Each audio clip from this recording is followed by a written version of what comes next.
good afternoon, guys, and welcome back to U.S. History 10. We're going to jump back in today. This is our very last lesson. We've got to jump right back into where we left off last week so we can wrap up with our last two standards to get us through industrialization and wrap up to get you guys exactly where you need to be so that you roll into 11th grade history next year. You're ready for the content and you're ready to pick up where we left off this year in 10th grade. So we're going to jump back in real quick, guys, and let's do a brief reminder of where we were last week. We were talking about Reconstruction, and remember what that word means. Reconstruction is the process of rebuilding society following the Civil War.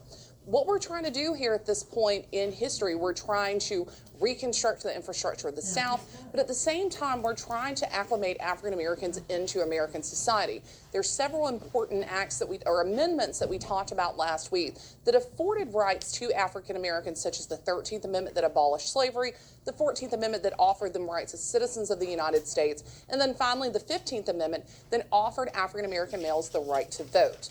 Now that African Americans are being acclimated into this new society, you have to think about generations of African Americans have been oppressed in the institution of slavery. Now they're trying to make a place for themselves in society. Many have left plantations. They're trying to find a life for themselves. And what we need to do first is look at some of the challenges that we're facing African Americans as they move into this new role as citizens of the United States. So building a new life for themselves, like I said, one of the biggest things that's going to happen is there's going to be a lot of new won freedoms for many of these African Americans, and they're going to try to test those freedoms. These individuals that were formerly enslaved, they were not allowed to marry, they were not allowed to get educations, and those are the things that these individuals want to attain for themselves. Families had been broken up. People married, if we want to say it that way, on plantations. There was nothing legal about these marriages, and a lot of times these families were split apart. They were broken up during the institution of slavery. These individuals want to come back. They want to come back, bring their families back together, make themselves whole, and that's what many are going to do for a while, is try to reunite their families to try to start that normal life for themselves. Now again, education had not been afforded to many African Americans. As we progressed through the 1800s, laws actually became very strict about educating African Americans. So many of them, of course, if they were enslaved, they were not allowed the right to learn how to read or write, because you have to remember, if you know how to read or write, what does that give you? That gives you knowledge. That's going to give you the opportunity to think about the situation that you're in and possibly get out of that situation. And that's what people were trying to repress. So education is something that was always barred from African Americans in the institution of slavery. So one of the big things that we're going to see at this point, we're going to see in the late 1860s, early 1870s, is a growth in African American schools. Not only are we going to see a growth in these African American schools, but we're also going to see a growth in churches. Even before the Civil War, African American churches started forming. You guys talked about the AME churches earlier on in the semester. These churches are going to grow exponentially during this time period now that these individuals have the rights and the freedom to actually practice their religion the way that they want to. But the thing about the churches, they're not just social gathering places. These become spiritual outlet places. These are going to be social outlets as well. Individuals will come to and anybody that is a part of a religious institution probably understands that. You don't just go to church for the religious aspect of it. A lot of times you go for social aspects as well.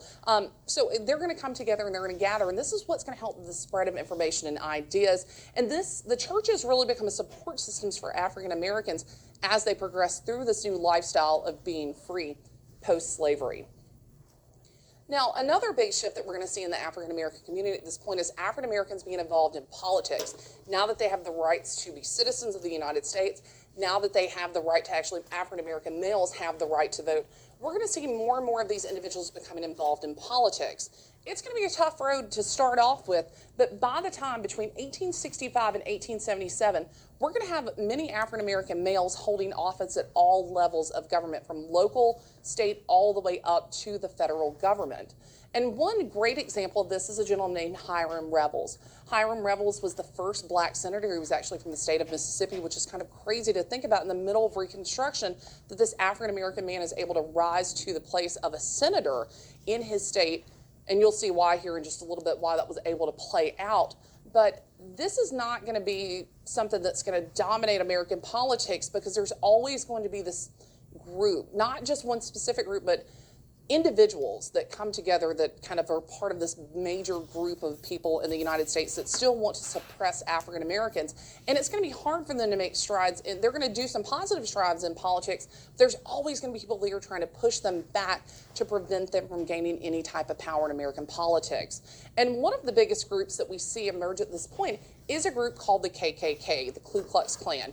Many of you have probably heard of this group before. You're familiar with it, and their garments that they wore, their robes, their hoods that they would use to scare and intimidate people. And essentially what happened with the KKK, or where it came out of, is a means of suppressing African American rights. They were trying to essentially punish African Americans for their new won freedoms, but also at the same time restore white supremacy. And we'll see resurgences of the KKK throughout American history. We see a real big insurgence through Reconstruction, and then once their goals are met at the end of Reconstruction, we'll see that in a few minutes, you see the KKK die down. We see immigration in the 1920s, we see a rise. We see the civil rights movement in the 1960s, we see a rise again in the KKK. So they kind of come and go throughout American history, but it's always about this idea of white supremacy and suppressing rights. And this is where it emerges here during the post-Civil War era. And again, they're gonna make a name for themselves in the South, and you're gonna see as we progress through this, not only how the KKK is gonna suppress the rights of African Americans, but other individuals that want to assert their dominance back in the South, because of course that dominance was taken away as a result of the Civil War. Now, one of the things before we move forward, guys, I want to talk about this chart here and talk about school enrollment. If we look at this enrollment, guys, you'll see how exponentially the African American population is going to grow within school populations. You can see in the 1850s, nearly, dropping my clicker there. You can see that there's about nearly 0% of African Americans that are actually enrolled in school. But if you look, by the time that we get to the 1880s, we're almost over 30% of African Americans are enrolled in school. It doesn't seem like a very staggering number at this point in time, considering, but it does show that growth and that change that's going to happen as a result of these new won freedoms. All right. So to finish up with Reconstruction, guys, we've got two more things to talk about in Reconstruction. Let's talk about the collapse of Reconstruction. Then we're going to talk about the election of 1876 that's going to end Reconstruction completely at that point. Now, by the time that we get to the early 1870s, we're starting to see a lot of pushback and a lot of opposition to Reconstruction. A lot of these former Confederates, they're wanting to gain their right to vote. A lot of Confederate officers had actually lost their right to vote during Reconstruction, and they wanted that right back. They wanted the ability to have a voice in their government again. So you're going to start to see these shifts in power in the South, where you start to see Democrats, former Confederates, start to take more control over the government, and the Republicans that had gained some ground in the South were starting to lose that hold in the South as Reconstruction starts to crumble.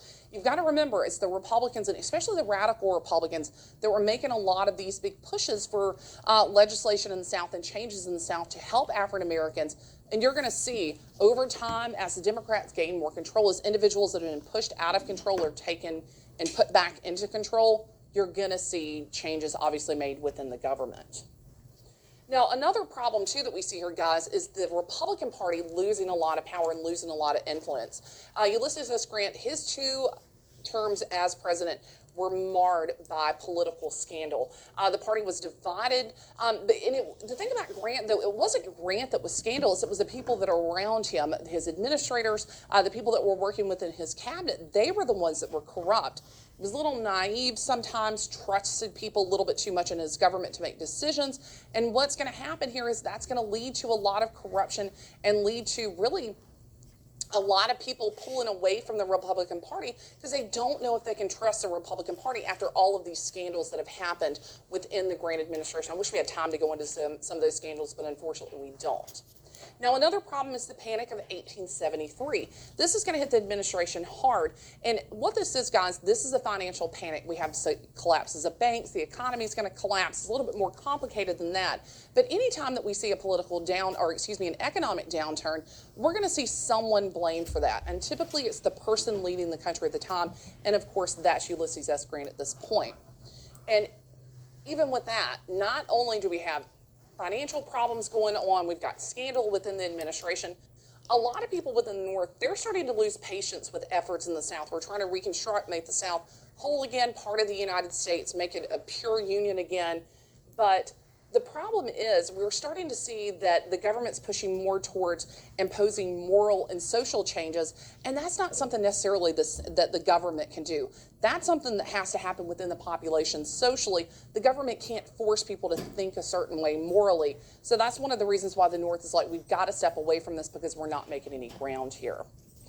And another problem, too, is that by the time that we get to 1869 through about 1865, as we head towards the end of Reconstruction, the Democrats, they're, again, starting to recapture the South. A lot of these former Confederates are coming back into power. And what we're going to see here is something called redemption being achieved, okay? This is a term that they used towards the end of Reconstruction to signify the fact that Southern Democrats had taken back over the political scene in the South. They had control again. And the Democrats in the South will control the majority of that power until we get into the 1960s. A lot of my students always ask, they're a little confused. They're like, well, hold up, wait, Democrats are dominant in the South during this time period? Absolutely. During the 1960s, you'll still see a flip-flopping in power within the Republican and Democratic Party. It's a little complicated, but you're going to see that flip-flop. People that were formerly Democrats will shift over to the Republican Party because of some of the things happening during the civil rights movement. So if that seemed a little confusing to you, that's one of the reasons why, because that shift will be made about 100 years later. Now, redemption is achieved in the South, and that's what's going to lead to the end of Reconstruction, guys. Now,